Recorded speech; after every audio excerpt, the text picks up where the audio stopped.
Hello, ladies and gentlemen. Welcome back to another World of Tanks video with Ngiri. Today, we are looking at a very fast-paced Tier 6 battle here on the Pearl River map. Now, a while ago, I bought the Tier 5 AMX ELC BIS French light tank, which is a very interesting vehicle. I'll probably feature it at a later video. But this video is about the next tank in the line, the Tier 6, the AMX 12T, which the ELC is a very popular tank. It's a seal clubbing favorite, it's a collector's favorite. Lots of people love to play the ELC. Same cannot be said about the AMX 12T. It's not popular at all, and you can kind of see why if you take a look at some of the stats. This light tank it's not particularly low profile. It has the best camo rating of any tier 6 tank. In fact, you have to go up to tier 7 to actually find a light tank that has a better camo rating than this does. But it has the worst view range of any tier 6 light. 360 meters is not particularly impressive at tier 6, especially since most of them can get 380 or even 390 sometimes. So you're not going to really outspot a whole lot of your opponents unless you have a very good crew like I do in this tank. And it has really some abysmal damage. It's got a 4-round autoloader, but it can only do 440 damage within 7.5 seconds of the first shell fire, which is really bad. And so it's surprising when I get into a battle like this and I get the side of a T-3045M and the third shell blows his tracks off, uses his repair kit, and the fourth shell blows his tracks off again. And you can see the damage there, 428 damage into a tier 6 tank. It's going to be very useful because it's a 2-tier spread, which means most of the tanks in this battle are tier 5s and tier 4s. So there's only 3 tier 6s, or 4 tier 6s on each team, meaning if I can take this tank out of the running, it'll be very helpful to us later. I've set up in the middle of the map because this is encounter, so I want to try and get some good spots into the capture point, so that no one can really push ahead and take advantage of it quickly, like this T-34 was trying to do. Although granted, I was not the one spotting him, someone else is lighting him up for me to be able to do all that damage. 654 damage into a T-3045M is huge at the start of a battle like this. But now I'm turning my attention around, and I can see that the teammates to the side of me who are fighting along the mountain road are sort of hard stomping everyone in front of them. Or at least that's what it appears to be. Getting a quick spot in here, trying to see if I can see either of these American tanks. Oh. Turning around, you can see that there's a T-28 on 1 hit. There's a Chaffee who's going to be on 3 hits, maybe 4 hits if I get very unlucky with a low roll.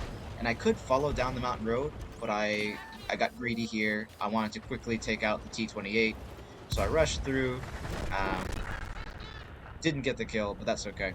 Now I'm in this rather uncomfortable position of being stuck basically between a rock and a hard place, almost literally. I've got the mountain roads on one side and a very angry heavy tank number 6 coming down from them, and potentially, or at least the way it should have been, a whole bunch of enemy tank destroyers sitting up along the ridge, putting shots into me. However, the enemy team is not really doing what they need to win, which is why I'm able to do this to the heavy tank number 6. Get under his gun depression, hopefully try and avoid fire. It didn't quite work out, didn't get close enough to him, so I take that shot for almost half my damage. But some backup fire from my teammate in the VK 30-1, and the T-67 manages to finish him off. That VK has really put in a shift this battle to pull out the win. And you can see the heavy tank number 6 is effectively just a Japanese version of the Tiger, which means the fuel tanks are on the side there, so those shots into the side damaged his fuel tank, caused an engine fire that helped me with a lot of that damage. I'm up to 1200 right now. And I'm turning my attention back towards the capture point. I'm sweeping around the sides of the enemy to hopefully catch them in their rear, so that this gun can really do some work. It's not the most incredible gun. It's only got 108 millimeters of penetration and 110 average damage per shell. Um, but it is at tier 4, right? So it's not going to have a whole lot of difficulty going through this M8A1. And with his tank crooked up that way, his gun elevation is really going to struggle to hit me anyway. Reloading here to turn my attention to the T67 and the M4. The M4's got a very nasty derp gun that could really take a lot of hits out of me if I'm not careful. The T67's got a bad rate of fire as well, but my tank should be versatile enough to avoid that. Now what I'm doing here is I could go fight the M4 and I'd kill him. But the problem is, I might take a lot of damage, and I might struggle to spot the T67 if that's the case. So I want to spot the T67 first, get his attention distracted so my team can close in, and then I turn to the M4. Unfortunately, that means the M4 has seen me coming, and he gets the first shell in, and he does have the high explosive, which means I need to be very careful. Hopefully I can get the second shot in before he can finish me off, and I do. There you go. M4A1 is finished off, and that is a 1770 damage win in the AMX-12T. So, very good going for the AMX-12T there. 1770 damage on a gun that only has 440 damage per clip. Very good going there. Second on damage in the battle overall, not just on our team.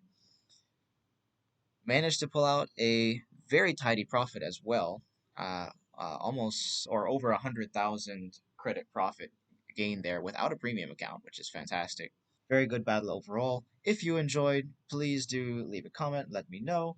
Hopefully we'll see some more World of Tanks coming soon, and before too long, hopefully we'll see the Tier 5 AMX ELC BIS show up as well.